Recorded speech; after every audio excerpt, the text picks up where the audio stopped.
It's the real word. It's the real word. We on a mission and that's bringing y'all the truth. You know the problem, but we get into the root.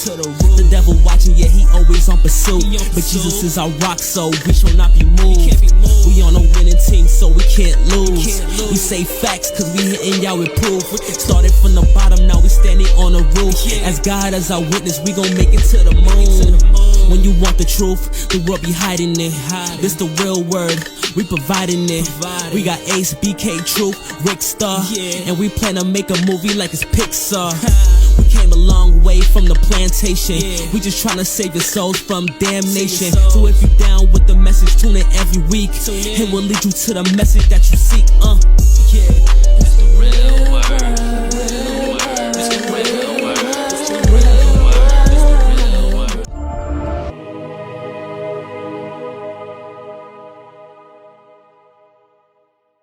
Season 10, episode 7. Shout out to everybody who's been watching. Shout out to everybody who's been supporting so far, this far. Shout out to NYPD. Shout out to FDNY. Shout out to the Department of Sanitation. Shout out to everybody that has helped us to get this far. Shout out to so CIA. Shout out to CIA. Shout out to ICE. Shout out to Trump. Shout out to barbecue. It's the weekend. It's the weekend. You know, the weekend is still the weekend. Alright, you messed it up. Whatever. The weekend's still the weekend. I'm here with this guy. Introduce yourself. Already know it's Sidney, Pierre. I'm back after a 3-week hiatus. Good to be back. Good to be back. I haven't been busy with a lot of things, but it's good to be back in Herman filming with my brother Rickard over here. So yeah, he missed Herman. You know. Oh, tell me of your new accomplishment. You had a new accomplishment out there. So this February. We're going to get into that. But this February, that's what I was told. I'm going to be invested as a master guide. So I'm finally going to become a Christian leader. Me, some of the Herman people as well. You used to pray for times like this. I used to pray for times like this to shine like this, bro. But I'm just grateful. Last Sunday while you was getting your reward. Also, shout out to you for that, too. Rickard got his award from Northeast and he was up in, was it New Rochelle? Yep, I had to bully a lot of people for that award. He was extorting niggas. But everyone passed theory boards, a good 20 of us. Shout out to my mentor, my other mentor, Daniel Francois. You know, he led the way and this is last year, so couldn't be more grateful for that. But I hope to see y'all. What, you gonna film? Well, I didn't think it's gonna be a convention. We gonna get into why it ain't gonna be a convention later. Oh. That's not a bad idea though, to do a show live. Yeah, because I remember you did one. Did you ever go to convention last year or the year before? I went to a convention a few years ago, maybe with Ace, I think. Cause I saw the unbiased dude. He interviewed you. I think in one of the tellies. I could swear he interviewed you. Nah, it was yo. Not to sound. But he asked you like, oh, what's your preference, dark skins or light skins? That was at his church. Oh, that was at his church. Yeah. Oh, that was like the telly. Nah, Mirage got a skyscraper church, so up top they got like office buildings, and then their conference room, that's where they shoot their podcast at. So shout out to Mirage, shout out to Unbiased, and shout out to all of y'all that's out there that, you know, was inspired by what we do out here. You know what I mean? So how does it feel? Like, you know, you getting that reward at Northeastern, you was with everyone, you was with your mom, you know, your daughter. I mean, was the food good? They had a choice of salmon, steak. They gave me over there, pause? Yeah, vegetarian or chicken. So I know you went with the meat, knowing you. I had the steak. My mother had chicken tenders. I didn't even know you had the steak. That's and my mom had the salmon. The salmon ran out kind of quickly though, so a lot of people. Yeah, a lot of people got upset about that. But yeah, the food was cool. For me, I was happy to bring my mother because, you know, like I said, she kept me in the church. You know, being Haitian, growing up in the Haitian church, l'école, l'église, la caille, they basically told you to take church serious and everything like that, and school serious. So, you know, she's one of the reasons that, you know, I grew up in the SDA church and stayed in the SDA church. And like I said, growing up Haitian in the SDA church, of the hierarchy and how they treat people from different parts within the community. Mm-hmm. Yeah. I remember we got into that when I was here. We was talking about how, like, they be flossing, but you know, like, they don't got it like that. Like, yeah, but even outside of that, like, people within the community look at the people at the conference like they're in heaven or something. Like, oh! Like, like, oh, the conference, whatever the conference says is law to them. And then, you know, you got the local people, and those local people, the people that's local, look up to them. Like, let's say the elders and the pastors. They look at, like, the people are looking up to the elders. The elders are looking up to the pastor. The pastor's looking up to the conference. So some people, they never really meet the individuals from the conference. So it's almost like, yeah, the people from the conference are there, but they're almost like these figureheads that you don't really see. So to them, they're like the president or like the mayor to them. So, yeah. Imagine if you were really looking up to, no disrespect to anyone in the conference, but imagine just looking up to like Dr. Eldine King. Like, some people do though. But it's just like, how often would you see that new person? I bet you your pops do. You don't look. I think someone. I don't say you look up to anyone. The person he did used to have, I think, respect for. What's his name that died? Honore. Okay, yeah, because he was a nice guy. Fine, let's use him for example, because he was president for a very long time. So he held a lot of clout. He held a lot of influence within the SDA. So people looked at him like he was the mayor or something like that, in a sense. Especially in the SDA community. People look at them like that, bro, for a while. So for me to come from humble beginnings to get to where I was at, to, you know, because I was acknowledged by a lot of different people, a lot of people, you know, before the SDA community acknowledged me. Ironically, I did the most work. I put in the most work in the SDA community. Not like compared to other people. I'm talking about my body of work, like my personal body of work. Yeah, what you have done, yeah. Yeah, like I was a youth leader for 10 years. I did Franco Haitian for 8 years. 4 years as assistant chaplain. 4 years as the iServe coordinator. No disrespect to any of the iServe coordinator before me, but we did some monumental stuff, like, and it's documented. You can go back and see it. Like, you know, it's not like we're capping things that was never done before. And, you know, for all of us to be putting that work in, for me to be working with so many different people throughout the years, it's like year 10, they're like, okay, here. But then when I was standing on the line, there were people on the line in wheelchairs, with canes, with walkers, and I was telling, shout out to Mike, I was telling your pops, Mike Gishnadi, I was telling your pops, I said, yo, maybe I got on this line too early because everybody here is like almost twice my age. He was like, what? I realized, I'm like, when I'm looking at the people who get awards, I'm just like, they must be way older than you. Yeah. Like, Guamun. Yeah, majority of them are probably like, yo, who's this young nigga here? Because, you know, you fairly young compared to the rest of them. So it's like, what you getting an award for? Yeah. Yeah, I did a lot. I did a lot at a young age. Like, I remember one time I got the Hall of Fame award from NEPO. And, you know, I was getting awarded with politicians and judges and doctors and surgeons. And then they was like, yo, what do you do? And I was like, I do a lot of things that others can't do. He was like, yo, what do you mean by that? And right after that award show, I went to Haiti. And it was during the time when a lot of people were scared to go to Haiti. Mm-hmm. Ironically enough, the person that threw that award show was supposed to come to Haiti with us. We were supposed to go to the same neighborhood. She didn't go, but instead she came. She came to me the night before to give me a commission, like a message, like a letter, like a package to drop off when I get to Haiti. This one you went to Haiti in 2023, right? Yeah, a couple years ago. Yeah, facts. So it's like, I mean, I do a lot of the things that people just talk about doing. It's like, it is what it is. But I'm just saying that it took Northeastern 10 years to see that, like, you know, and it took other people. I'm talking about like mayors, senators, politicians, executive officers, district attorneys. You got awards from like the city, and then it's like now you finally getting one for what you was actually doing it in your own community, which is the SDA community. It started in the church and went outside, and outside people saw it. Noticing, yeah, that's crazy. That's really crazy. So that's the point I'm trying to make, like, you know. So that's how it felt. But looking around the room, like you said, it was mostly older folks there, and it's like, okay, I can't complain because even though it took them a long time, I still got here early, kind of. You understand? Compared to the people in the walkers and wheelchairs that's staying on the same line as me. Well, I always think with the way you do, the way you operate, it kind of does inspire me not to blaze. Mm-hmm. Hey, we saw you checking this out. I'm someone that does dream big. I always tell you, like, yo, I want to do this one day. Like, I want to have this position. Mm-hmm. And, like, yo, and you used to always tell me, yo, you got to be different. Like, you literally gotta be different. What did I start doing? I started doing the Real Word Ministry podcast. We started at the trap. You told me that. You were like, you started at the trap, but we didn't. Yeah, you didn't believe me. I said you. I'm like, yeah, this crib was crazy. Like, I really started in the basement and stuff. But it shows how, listen, anything small, it can turn big. Yeah. So I just look at that. I'm like, all right, I just gotta not do what you did, but I can follow the blueprint of what you was doing. Like that, you gotta keep consistently work hard at something small, and over time it will get big. Now, it ain't gonna happen in a year, it ain't gonna happen in 5 years, it ain't gonna happen in 10 years. But God does see the future. You don't. Yeah, snowball effect. Snowball effect is crazy, and it's like the tip of the iceberg.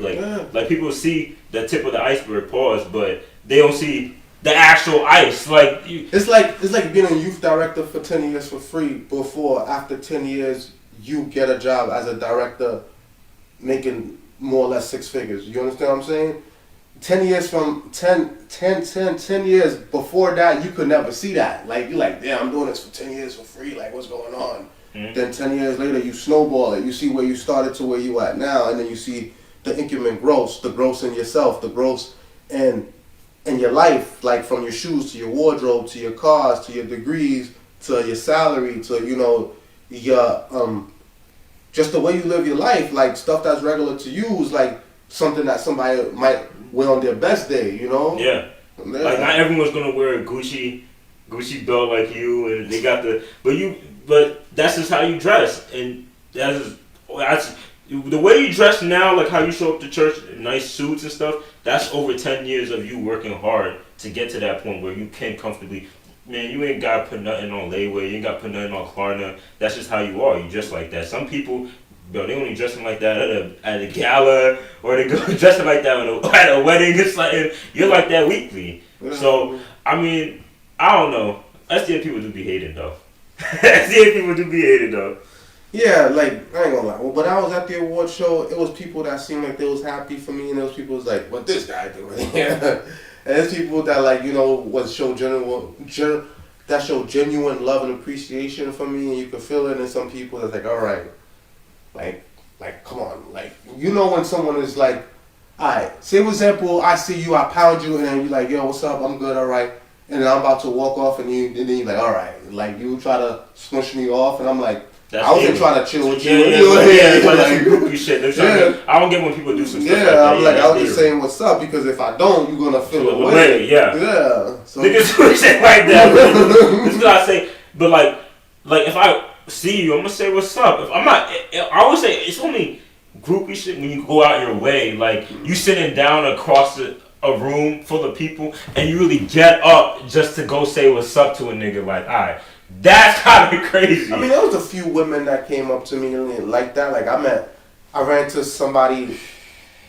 my homegirl from Connecticut. I ran into someone that I used to work with when I was 18. I ran into other people that follow me on Instagram and Facebook, or people that have seen the things that we've done when we tagged Northeastern in the chat. So, like, like there was this one girl, she said that she's now community service director, but she asked me, all the community service you do you do it with youth? I'm like, yeah, who else would I do it with? Like, I mean, and then she's like, you do it with the elderly? That's not really as exciting. And then she was like, how do you get the youth to do it? I'm like, I just ask them and they come. Like, like, I don't know. The way I always look at it is just give everyone a job or something to do. As long as you give them a job, you get them something to do, you put them to work. That's really how the youth operates. The reason why they don't like to do things is because they don't feel like they have a place somewhere and they don't feel as involved. But if you make them feel involved and welcome, they're gonna want to do it, bro. Like, that's one thing I read. What's that book I was reading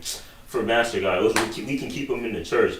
It was like, one of the main reasons why young people leave the church is because they don't feel wanted, bro. Like, but that's just anywhere. Like, would you stay at a job if you don't feel wanted? Would you stay at a church you don't feel wanted? Would you stay at home if you feel wanted? Come on. So I always say, like, when they ask questions like that, it's just like, I get them involved. I have them do stuff where they feel like, all right, wow, I'm making a difference. I feel proud of myself, and then they're gonna keep doing things like that. And also, people respect you too.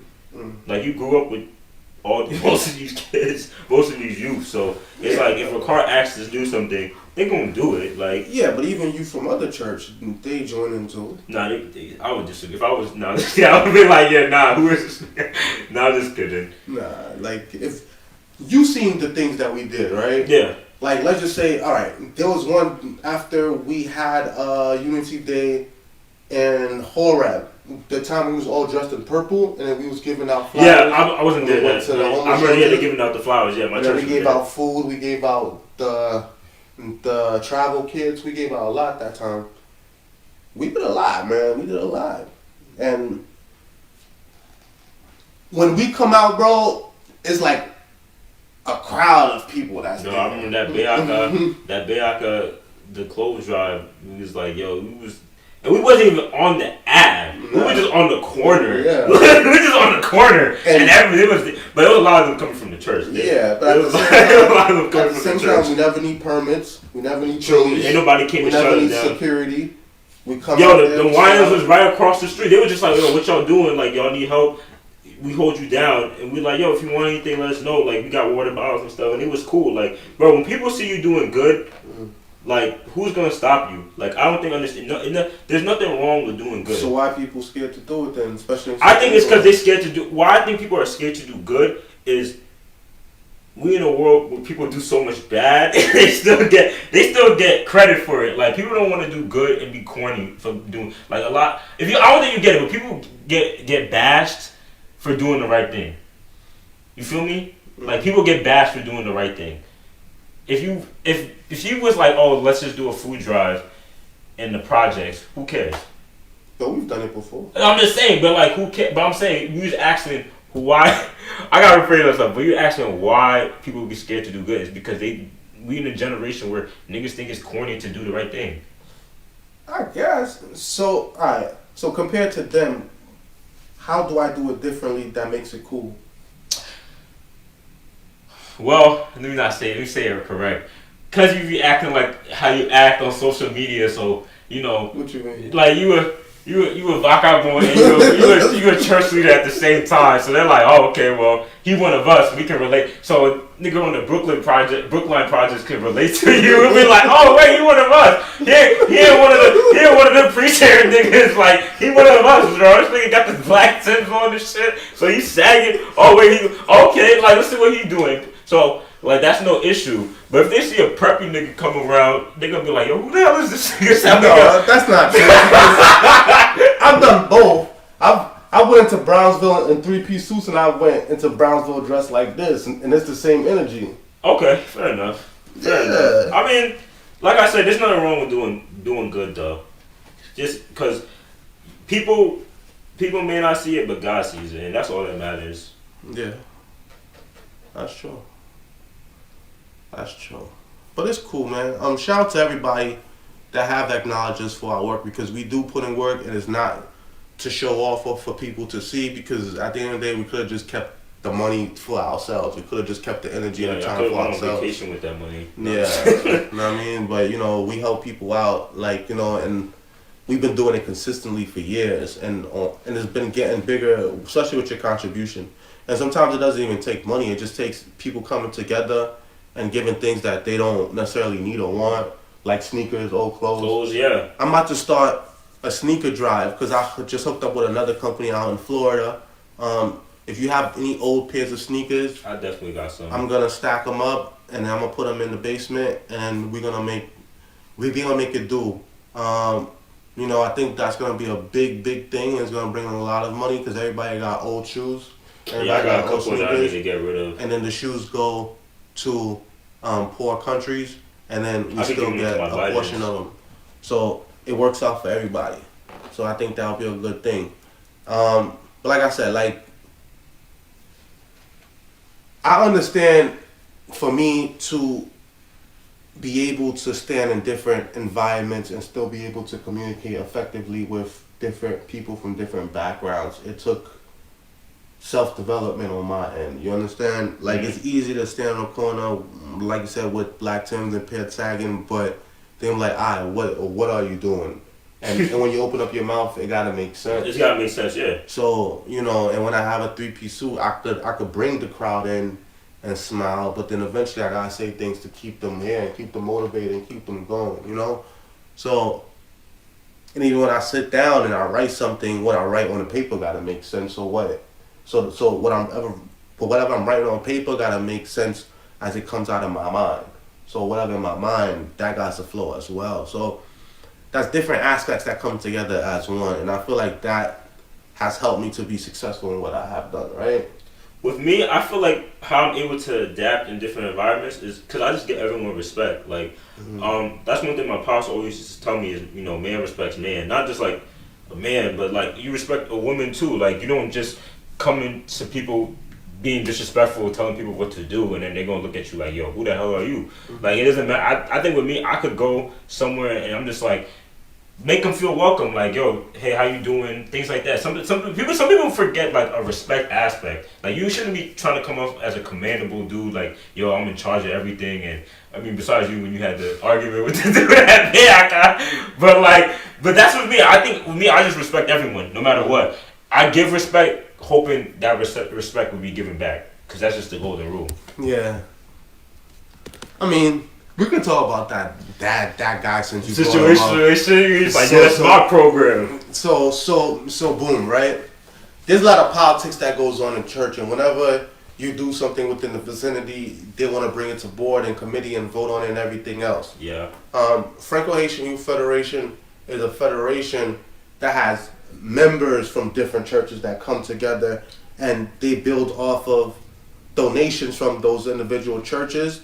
Then the donations is motivated by the youth leaders that are contacted by the different members of staff, and then from donations of people within the federation of different churches. Yeah, we all got our individual dues, and the church got paid dues too. Yeah, exactly. Yeah. But it's not official because they can't force it. They can't. Yeah. Like, literally, they can just hope that the church will give whatever $300 or $200 that they asked for it. But to say this, Franco-Haitian, you could say, has more clout than they do have weight in the sense of legislative wise. What do you mean by that? Okay, legislative wise meaning that when the conference is making rules and regulations, or when they're sending things down to the churches, I don't think they consult Franco-Haitian to make those rules. Why you say that? Oh, I'm not going to talk about the youth federation. I'm thinking like the whole Franco-Haitian. I can see why, especially what happened at we have a rep thing. Yeah, especially at the election thing. I can see why they elected the Haitian representative last. Like I guess, but it's also because they was doing some fraudulent stuff, getting more delegates than they were supposed to, and all that nonsense. Yeah, there was. I don't know. I wasn't there. That was the story I was told. People chit chat, then they always telling this guy stories, so they tell him funny stories. I'm always the one, and I tell him, you be like, yo, what? That doesn't make sense. It doesn't make sense. But that was the story I was told. Yeah. But yeah, like, for example, if they want to have an event at Camp Victory Lake, they have to get in contact with the conference in order to get the green light. The coordinator. And then the conference could just say no, and they'll have to come up with. But wait, Victory Lake is owned by the conference. Yeah, it's owned by the conference. But I'm saying Franco-Haitian can't just do an event. Yeah, no, we would have to ask the conference. Yeah, that's what I'm saying. Oh, you meant to say because you make it seem like someone else owns Victory Lake. I'm like, Northeastern owns it. Yeah, but Franco-Haitian doesn't. Yeah, no, we just be there. Yeah, anyone else. Yeah, that's what I'm saying. That's what I'm saying. That's the point I'm trying to make. Like, they don't have no like legislative body, as in. Okay. There's people who could talk and there's people that could make laws. That's the two difference. You understand what I'm saying? That's the point I'm trying to make. Okay. Yeah, like, they're a federation within a conference. Yes. Yes, that's the point I'm trying to make. So, it boils down to this, right? And then, I forgot my point. What was we talking about before? We were saying how Franco-Haitians, they have more clout than they have legislative power. No, even before that, we were saying something. Because I was about to rebuttal, because I'm like, well, my pastor literally just got himself a position right next to the president. That's a Franco-Haitian pastor. Yeah, but that's a conference now. I'm talking about the youth federation. Oh, you're talking about the youth federation. I think that's where. I don't know what I'm thinking about. I'm thinking of the federation as a whole. Forget about the youth federation. Yeah. Franco-Haitian is every French Haitian church within the Northeastern Conference. Yeah. But when I say Franco-Haitian, I'm talking about the youth federation. Yeah. The Youth Federation is just a voting body, like us within the Haitian. Yeah, we don't have as much legislative power. Yeah, that's what I'm saying. That's what I'm saying. I don't see us making any rules or making any changes in the country. That's the point I was trying to make. Okay, yeah. That's the point I was trying to make. Yeah, 'cause people know about us. Like, they know Daniel Edmond very well. He's gotten awards from Paula himself, and like he's been acknowledged by the conference. Mm-hmm. So I just don't get it. Like, can we ever make? I don't know. We just don't have as much power. Like you said, we don't have as much power as we think we have, or I don't even know if we're aware of what we can and can't do. Yeah, that's the point I was trying to make. Because every year I hear them complaining about it, whether it's Victory Lake or with other pastors that left the conference to do their own thing. Well, Victory Lake, I never understood because we always been going up to Victory Lake every year. I guess, but they always have controversies. One thing I always hear is that they feel like the Haitians is treated different from the other denominations at Victory Lake. But it's also how we treat ourselves. Mm-hmm. That it's also how we treat ourselves too, and how we carry ourselves. Because some Haitian people, they got that island mentality where they don't believe in order. Our people, like sometimes they don't like being told what to do or like to be like, so people notice things like that. Oh, boom, this was the point I was trying to make. Now we go back to it. Finally, I got it back. What? Baraka, boom. Yeah. So, Franco-Haitian, that's what I'm saying. We have no... Baraka and Queens. Yeah, so we have no power over Baraka and Queens because we have no power over that. You understand what I'm saying? You have their Franco-Haitian church. Just that's not. I'm talking about the Federation, bro. I'm talking about that. Okay. Why do you say that? Explain that to me. As in, if Franco-Haitian wanted to have an event in Baraka, they would still have to wait for Baraka. They would have to wait for Baraka's committee in order to have the event there. They haven't had a committee meeting in since June. That's their personal business. That's why when we did that event by Baraka, we didn't do it at the church. Technically, we did it at the corner store. Because the Christmas before then, I spoke to the guy at the corner store. Yeah. We had the toy drive right there, so we did it right there again. We got to put Baraka as the thing on the flyer. That's probably what they wanted to put. But that's why when the guy came in, he was like, yo, y'all doing the event at my church. I'm like, nah, we're not doing the event at your church. We're doing the event outside on the block. And he's like, oh, nah. And then he tried to tell us what to do, and I'm like, yo, this ain't got nothing to do with you. Like, keep it pushing. Oh, that's the story that happened. I just overheard him like, oh yeah, you were like, this is my event. He was like, this is my church. I'm like, how is this your church? We're outside on the street corner. Yeah, your church is down the block, because we wasn't even outside the gate of the church. We was by the corner store. Yeah, we was by the corner store. And he was like, this is my church. And I'm like, this is your church, bro. This is a block. Like, this is your block. Like, you should go tell the people across the street, this is your block then. This is your block. Nah, for real, bro. Yo, see how well that turns out for him, bro. Yeah, exactly. So that's why I told him off. I was like, yo, this ain't got nothing to do with you. So, oh, this is my church. I'm like, this is not your church, bro. Your church is over there. And then he was like, oh. And then he's like, why you talking to him like that? Why you talking to him like that? I'm like, because he a grown man, I'm a grown man. Like, yeah, go ahead. Like, respect man. Like, you shouldn't be coming at someone crazy, especially someone you don't know. Like, and it was my event. And I'm telling you, like, yo, it's my event, and it didn't have nothing to do with Baraka because I didn't go to Baraka's committee. I didn't go to their pastor. I didn't go to no one. I went to the guy at the corner store. I asked him, yo, can I do it outside your corner store? Yeah. Baraka just happens to be down the block. Literally right there. Yeah. Yeah. And some of the Baraka people came out and helped too. And they did, and I admit that they did. And they borrowed us tables. Yeah, they gave us tables. Because I remember we had to go inside to get something. Yeah, and we put some of our stuff in there, which is true. I mean, they could use that against you. They could fake use that against you. They said, yo, we was holding your stuff for you. You had to go. So technically, you know. I guess, but it wasn't a Baraka event though. But it doesn't make sense because on the flyer it says it's at Baraka. We having at Baraka. It's happening on 91st Street or 191st Street in Hollis. So it was like people gonna say it was not a Baraka event, but it was being hosted by Baraka. It's the way how if we ever had a Franco-Haitian event, we'll say such and such is being hosted by this church. Like how the Powerhouse of Praise was. It was hosted by Maranatha. Yeah, that's inside though. We go inside. I guess, bro. Yeah. But we did go inside. We had to go get this. We had to go get the tables. Yeah, because I left those stuff the night before. So I guess we used their building as storage. I guess we could pay them storage fee if that was what it was. It's never that serious. I know it's not that serious. I'm just making a point that some random guy that had nothing to do with anything felt entitled to give us directives simply because we was doing an event on the same street as his church. That's the point. And ever since then, you haven't been back, so he must have shook you. Yeah, all right. He must have had you shook you. I don't got no reasons to go. Shook me. It's documented, man. I done walked the earth, bro, in the middle of the night. What? You Moses? What are you talking about? What are you talking about? There's a saying, right, in Haiti, Mwen rentre tard. Nèg yo di yo rentre tard, mwen di mwen rentre tard too. So dude said what about me? They basically mwen rentre tard. What's that rentre tard mean? Rentre tard means I come in home late.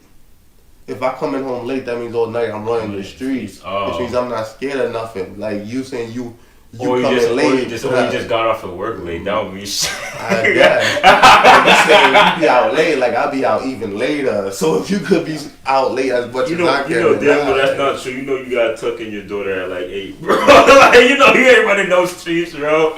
You know you gotta read the bedtime story to your girl. Yeah, when I got my daughter. But I'm saying like when I'm roaming the earth, like when I'm in different countries, different spots, different places. And you was outside of Jamaica, I be outside, bro. I don't be scared, bro. Like in the middle of the night on any block, bro. On any block. They gonna be like, yo, who's this nigga? People be pressing me. If they do, be like, nah, he good. Or you know, I upped it on them one time. Bro. Niggas talking about you upped it on him. You know you're a civilian at heart, bro. You know you got the citizen app on your phone, bro. I don't. You got the citizen app on his phone. I don't got the citizen app. Every time I hear about the citizen app, man, it's weird jokes to me. People be like, oh, people got this, people got hit. I'm like, yo, you really sitting there watching that all day? It's gonna make you crazy. Yeah, it's gonna make you paranoid. You're gonna be scared to go outside. I never understood why people. That's like watching the news. It's gonna make you crazy, bugged out.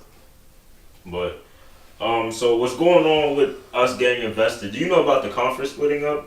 No, tell me about that. I don't know too much, but I know the Northeastern Conference is splitting up from like the regions. I guess like the not Northeast, like the Connecticut people about to have their own conference in a way, in Massachusetts, something along the lines. So we're supposed to have convention in January. You know, we go to the Sanford Hotel in Connecticut, in the Marriott, whatever. Mm-hmm. So we asking Danny what's going on. Like we all hyped because we just passed, and he's like he said we having problems with them, so there might not be a convention. I'm just like, we've been at that place for like God knows how long, like 30 years. Mm-hmm. Then I get word. The story is that because the conference is splitting up, the people that are in charge, their administrations that starts next year they're not gonna be no longer together. Like they're splitting up in a way, so they can't have a convention. I guess it's too late to plan a convention at the Stanford Hotel. So they were like, oh, there's going to be a youth training convention in February during President's Day weekend. And most likely that's when we'll get invested as master guides. So what do you think about that? I don't know. It sounds like a bunch of nonsense to me. I was just like, it's the fact that they had convention when they had COVID. I literally remember that. I think 2020, when COVID was popping off, they had that last convention. I'm like, so you telling me just because staff is splitting up, y'all couldn't plan this? And y'all have the money and the resources, just make the calls that you're supposed to make and call it a day. But I don't know. I don't got a dog in that fight, brother, man. To be honest with you. Bro, you're supposed to fight for us, bro. You're our youth leader, bro. You're our voice. Y'all got people better than me that got your back, right? Like who? No, name one. Because you said there's no one that does it better than me, bro. I've been doing this. You can Google me. I'm not saying better. You can Google Everybody me. do it different. I did mine different, you know? You can't Google me. Like, I was at work the other day and there was like, oh, there's a new client. He's LGBT, but he's scared of you because he heard that you a pastor. I said, he heard I'm a pastor. Who told him that? And then I'm like, yo, it must be y'all. I was like, yo. And then he was like, nah, man. And one of my workers said, nah, man, you all over Google. What do you got to Google your name? And you right there. They see the big pasta, the big dog. And I was like, yo. But at least you're known for something positive, at least. There's nothing wrong. Yes. There's nothing wrong with preaching the word. That's what most people be saying. They were like, yo, they either know me as a pastor or a community guy. Like, yeah, we saw the work you're doing in the community with the politicians and the work people. And I'm like, where you saw that at? They're like, what you mean where we saw that at? We Googled you. So had you ever gotten in trouble for, like, your preaching? Like, has anyone ever, like, accused you of being discriminating against anyone in a way? No, I can't say. I think sometimes when you apply for certain positions, they sometimes say, okay, you're building up your company. How's it gonna, affect us? And okay. So that's why you just don't, mention who you work for, and keep that, away from, what you're doing separate. So this is my own separate personal company, my own separate personal feelings and views. Even when I preach, I speak more so about myself and my life experiences, and I compare it to the biblical stories and narratives. So I never really go on a tirade to attack people individually about, the individual choices they do or how they express their sin, I just more so reflect on my life teachings and what life had taught me and the different things that I can do.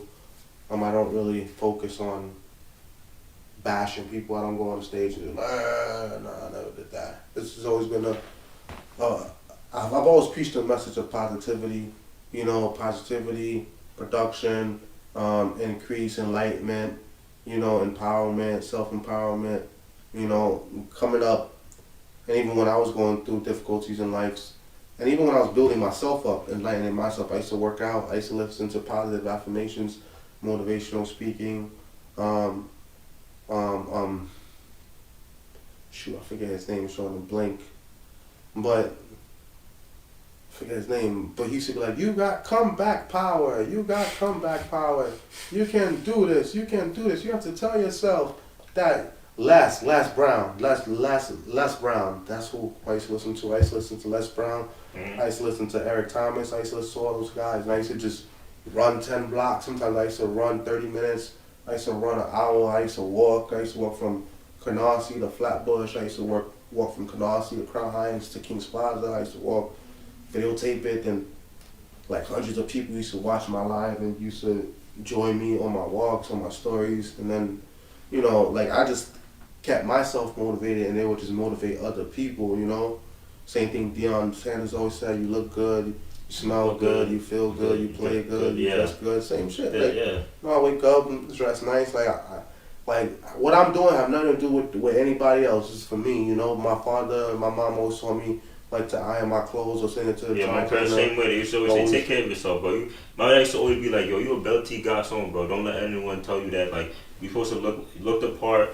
Yo, go always get your suits dry clean. Don't be thinking you need to come out looking raggedy. Because then if people see how you look, they gonna bring you down, and then eventually you gonna bring yourself down. You need to always look good at every time. And I was like, dang, that's what he would be coming for me for my hair. So I don't really care. but I get what you're saying. Yeah, exactly. So, making sure you're close to eye, making sure you got a clean cut, making sure you're taking care of yourself and the people around you.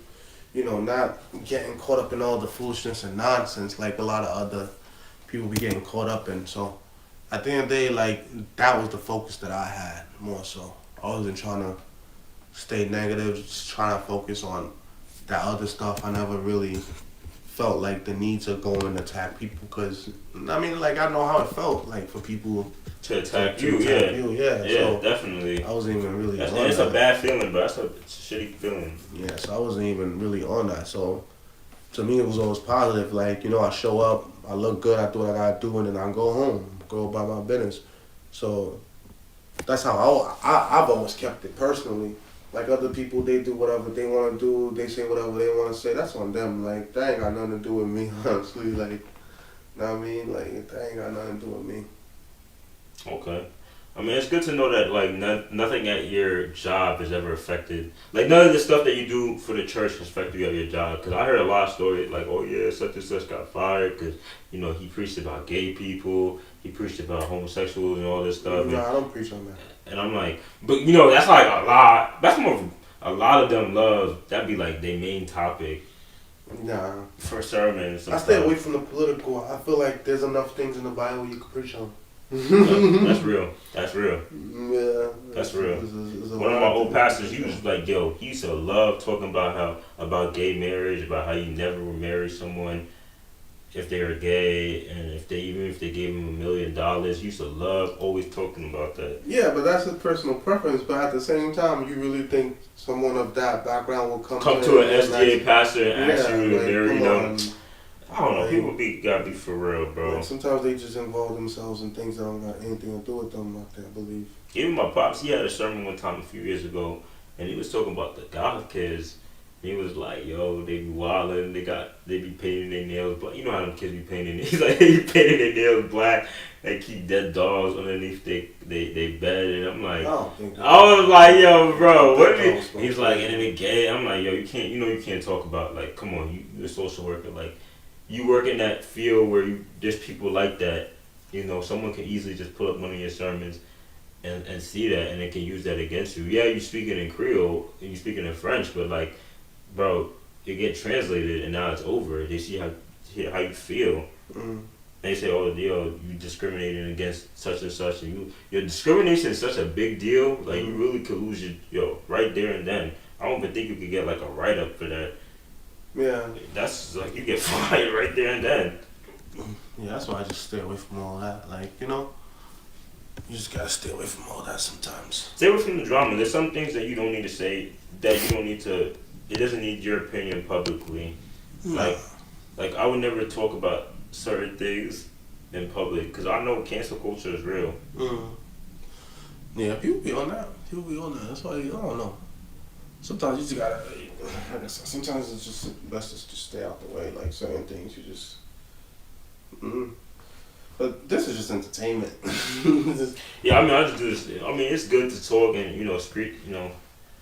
Talk about the young people and try to encourage them from the stuff that you've done and all your life experiences, and you're talking about it now. This is important. So, but it's also entertainment, like you said. It's good to get a laugh out of things, but.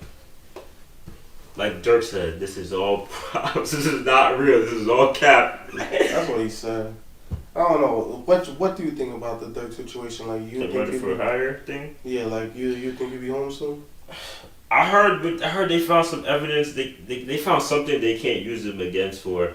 I think the whole situation is sad. Like the YB. I mean, YB's thriving now, but just if these two young men, like they lost men on both sides, so it's just like this endless cycle of rap beefs. Like rap beefs are so stupid because people really be dying about it, and it'll take years later on to realize, that was stupid. Like they could have really, all this money, y'all really could have resolved it, but it's really your ego. Like you an old head in a way. No disrespect, but 30 years after Pac and Big died, don't you think they could have resolved it if they had stayed alive for like another year or two? Don't you think they would have resolved it? Probably, but I don't feel like Big wasn't really violent within that situation. I mean, he was throwing subs. Yeah, but I feel like what escalated was the violence. When Pac attacked Son in Vegas, I feel like that pushed it over the edge. Who? Orlando Anderson? Yeah. I think that was more of a gang banging situation. Yeah. To be exact, to show that he was down with them, and that's why he went and did it. But he still did it at that time. But that was gang banging. That had it had something to do with it, but it didn't really have nothing to do with the whole.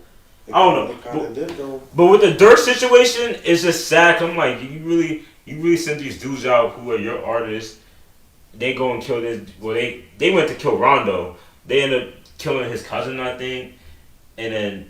They come back, the dude that you gave a crib to and money to, OTF Jam, he ended up snitching on you. Mind you, like, you wrote a song about it. Like, I was just listening to, he's like, Jam came out that 100, I gave him 50, he ain't got axed again. Like, imagine that's some devastating stuff, but I don't know. These guys got money. Who knows what I think he should be fine. You think so? I mean, if they start cooperating against him, all was it 3 or 4 guys? If all they start cooperating and say, yeah, he's the one who gave us the money to do this, it's game over. Remember they thought Diddy was gonna be okay. What do you mean? Diddy is okay. You only got Puff got 4 years. They gave Fez is only 85% of your time served. They put him in the drug rehabilitation program, which is like a year. You do a year of that. That shit's a year off already. So and he's got the time served when he was in MDC. So 2 years. That's like 2 years he'll get out, maybe a year. So Puff should be fine, to be honest with you. He didn't get life. Like that's what they say. Like, well, he got 4 years. He got some time.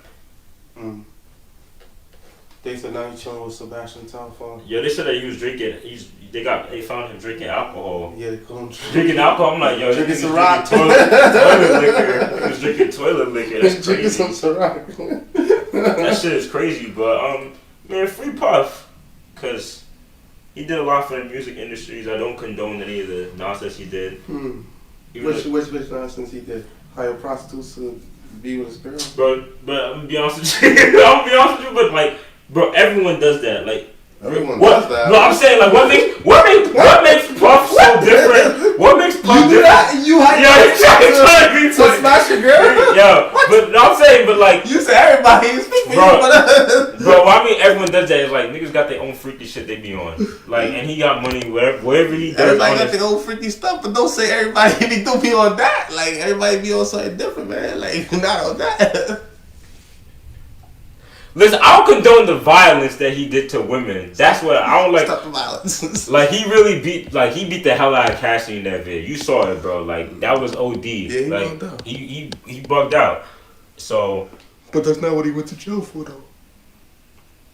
He didn't go to jail for domestic violence. He didn't go to jail for assault. He went to jail for prostitution. Yes. Which is. But who was the prostitute? His girl and the prostitute, because he basically pimped his girl out in a way to other niggas so he can watch it. In a way, yeah. The other guys were prostitutes, and she kind of was down. So basically, he went to jail for male prostitutes, not for female. The Punisher dude, yeah. Yeah, male prostitutes, not female prostitutes. That's crazy to me. I don't know. I guess that's what he likes. That's what she's into, bro. No Way Out 2. That's all that matters. That's all I want. No Way Out too. That's all you want, bro. No Way Out. The first album is a classic. I listen to that album to this day. That's a great album. What's your favorite song? Victory. Victory. Why? I like the melody and I like the. If you know the music video, if you ever seen the music video, it looks like a movie. Like they spent at the time, they spent the largest budget on it. It was like $2-3 million. Like it was crazy. It was like who did it? Hype Williams? I think it was Hype Williams. Yeah. He had Dennis Hopper, God rest his soul, in it. Like he had Evan Lil Kim. It was like a futuristic Gestapo type of thing where they was chasing him down, which I think was kind of funny. The cops was chasing him down.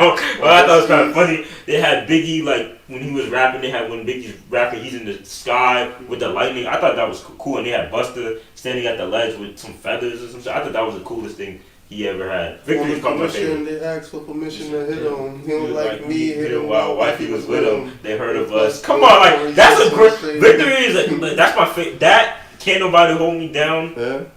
I like the remix with 50 Cent Jr. though. Yo, bro, I was listening to the Lloyd Banks version. He was like, yo, can't say with Lloyd, like, yo, shit can get ugly in a masterpiece sneaker. I was like, yo, this is fire. This is the best verse I ever heard. I think I'm playing the Game Boy, like, put a dot on your head like it's part of your religion. Like, come on, bro, that was tough. Yo, that G Unit remix is tough.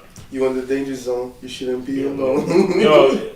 Hold hands and say it like me. Bro, No Way Out is a classic hip hop. Even J. Cole said, like, yo, I listened to Puff so much in 7th grade that you probably thought Puff was my favorite rapper and said, yo, like, that's a great album, bro. Nah, I like that song. Victory What about today's agenda? Got the boule up in the center. That's not Puff. That's Biggie. That's Biggie. I think that's What's Beef? That's What's Beef. No. Or Niggas Bleed. Yeah. That's Niggas Bleed. Just like us.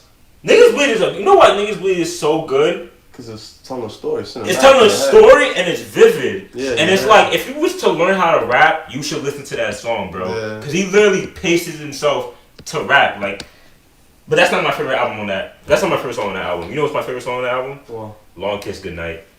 That was a Tupac diss, too. That's the crazy thing. Niggas don't even know that. That was a Tupac diss. What's your favorite thing about that one?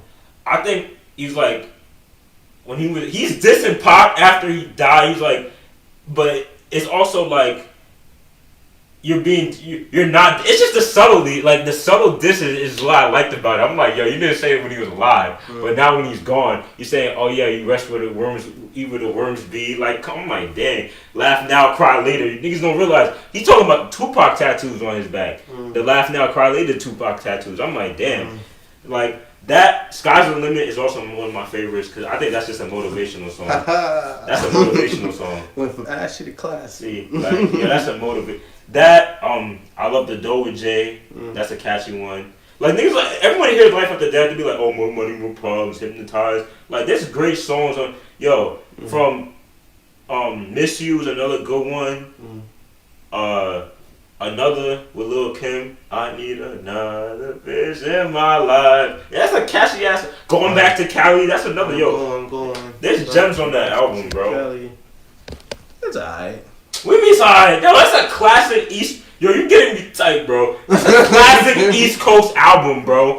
Biggie that shit went diamond. I like Biggie duets. Huh? Biggie duets. The Biggie duets. Yes, I go on and on and on and on, sticking to the crib unless they bought in. Yo, like, yo, nah, that's a good song. Nasty Girl's a good one. Yeah. Nasty Girl's a good one, bro. I like the way they mix that one and the one where Bone Thugs spit your ish, carry your fix. Yo, nigga, bro, what's that song with Bone Thugs called again? Notorious Thugs. Oh, yeah. That's I love the piano melody.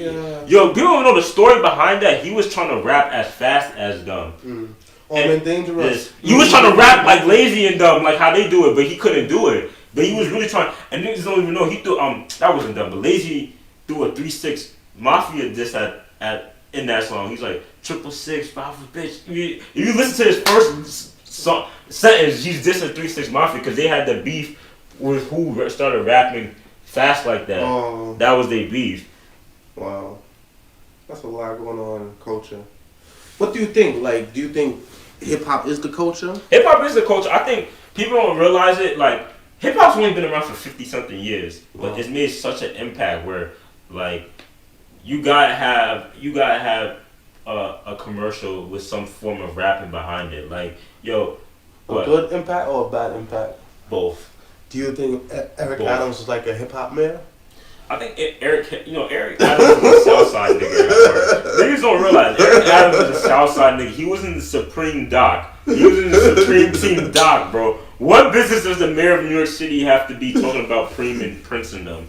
I think with him, man, I used to be outside. No, he was. I wouldn't deny it. Yo, he was like, he was in Far Rock. He was like, I used to have a shorty around here. You're like, I heard him say that. I was like, I used to have a little shorty out here too. I was dying. I'm like, yo, bro, it's funny, bro. Bro, I think with him, he was involved with like the drilling, like as far as like trying to stop the drill violence. Oh yeah, he did bring. He was trying to bring them to like, alright, because it's getting to a point where innocent people are losing their lives, and then y'all talking about it in songs like he met with 5-year-old Jim Jones. I saw what he was trying to do, but also he was in some shit that he had no business doing, and also he was fucking with Trump too. And he was in the streets too much too. He was in the streets too, bro. What you doing at the Met Gala, bro?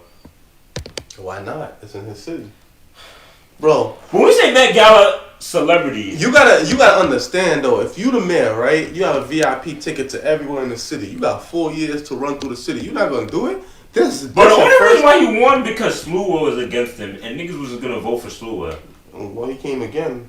And he came in 3rd place. But this time, I really thought he had a shot. But I don't think they would ever vote for Sluwa anyway. Nah. Most people think he's racist. I wouldn't say that. I thought he was just crazy. He's a crazy dude. He's a funny dude. I would have him around. He's a funny dude. He got some stories to tell, but running the city, nah. And Cuomo came in and they split the vote. That's why they wanted him to drop so bad. Look, Jolly John. Is that him? Yeah, you trolling me. This him, right? Jolly John, that's him, right?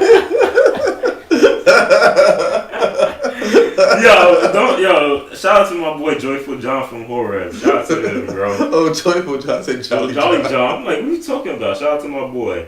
But yeah, Mary Adams, he was out. And he was a corrupt. I know he was probably stealing some bread too. And he was taking some bribes. And you never know, bro. You know, bro. Yeah, they said he was the real life Councilman Tate. Yeah, he was. He definitely was. So I heard he was smashing the girl he gave a position to. Yeah, he gave her a 6-figure job. He gave her. Yeah, I'm like, that's some crazy shit. As he should. Bro, come on, bro. It can't be like that. You can't think with your little head more than your big head and think things ain't gonna come back to you. Like, you think people wouldn't know? It's not that. I mean, I feel like, I don't know. Like I said, he had a lot of power, so power corrupts, and so that's what he wanted to do. Then that's what he did. So how you feel about Mandami winning? That's another one. I mean, I feel like a lot of people feel away about that one. It's good and bad. But most people feel away because of, I think, the socialist views. I would say because of his ethnicity. That too. And his religious beliefs. They tie that all into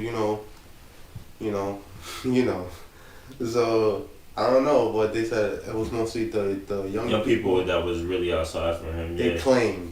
Nah, he was outside with us too, bro. He was in the club with us. He pulled up.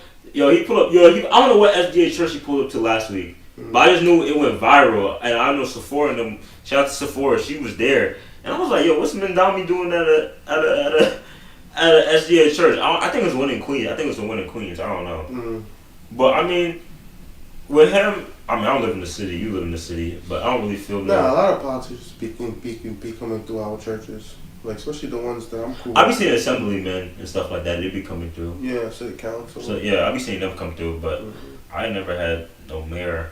That would be dope. I think Hocho did that one time too. Oh no, that wasn't an SDA church. She sat at a church though. It was one of my friend's church. It was somewhere in Long Island, but. I'm not really jocking that one either, but it is. Why is she? Because she's a woman? No, I don't know. That one don't sit right with me. I don't know. It just don't feel right. I can't explain it, but I don't know. Certain stuff, man, I leave alone, bro. Like, give Caesar what's owed unto Caesar. Like, that's not for me. I don't even vote, to be honest. I just stay. Why not? Why don't you vote? You don't think it matters? It's not that. It's just that, it's not for me. Like, just like I have a right to do it, I have a right not to do it. It's crazy. For my persuasive speech, one of my topics I was going to choose was voting should be mandatory. I mean, that's up to you. But then, isn't that forced? That's that. We're in a democratic, bro. We fought for a right to vote. Come on, like people died for you to have a right. Yeah, to that's do the this. right. Just like you have the right to, you have the right not to. But once someone takes the right not to, it's almost like they forcing you now. That's like slavery, almost low key. So yeah, that's wild to me. Someone forcing you to vote. That means they forcing you to make a choice. Right hand, left hand. Did you ever vote in a presidential election last year? I never voted in my life, bro. Part of that you don't get. Like, I never voted. Never. Really? I didn't become a citizen until my senior year of college. The same year I graduated college, I became a citizen. So you 22? Like 22, 23? Nah, I was probably like 26. Oh yeah, because you told me you was doing 25, 26, something like that. Oh, okay. To 25, 26. Dang, so that means you was a legal alien. Forgot not. Yeah, so then after that, like, I just never did it. Like, I feel like I control my own life. I don't really wait for people to tell me what to do, or like wait for a politician. Closing thoughts? Nah, I mean, shout out to all my peoples that passed the Master Guide and was with the journey with me. I thank God every day that I met y'all. Shout out to my boy Matt Jean Louis. That's like my brother now. Just continue to stay tuned and continue to keep doing continue to do right by yourself and do right by others. Keep doing good and speaking good. Don't worry about what other people are doing. Like I always say, God is watching, and He sits on high, looks down below. What about you? My closing thought is, always try to do better, and always try to do your best. Facts. That's all you could ask for. Alright, man. You ready to pray? Alright. Dear Heavenly Father, thank you for this day. Thank you for allowing us to come together and talk about the word, talk about and preach. I ask that you continue to guide us, you lead us, allow us to become the leaders you want us to be. Continue to look out for our families, our friends, our church family, protect them as well. I ask it's not because we're worthy, but it's because your son died on the Calvary cross so that we can have everlasting life. In Jesus Christ's name, amen. Amen, amen. Thank you for watching. Thank you for supporting. You can catch us on www.youtube.com/therealwordtv. That's The Real Word TV on YouTube. www.therealwordministriesinc.org. That's therealwordministriesinc.org. Or you can catch us on Apple, Spotify, Pandora, and Soundcloud. The Real Word TV, The Real Word Podcast. Thank you. God bless and good night. It's the real word. It's the real word. It's the real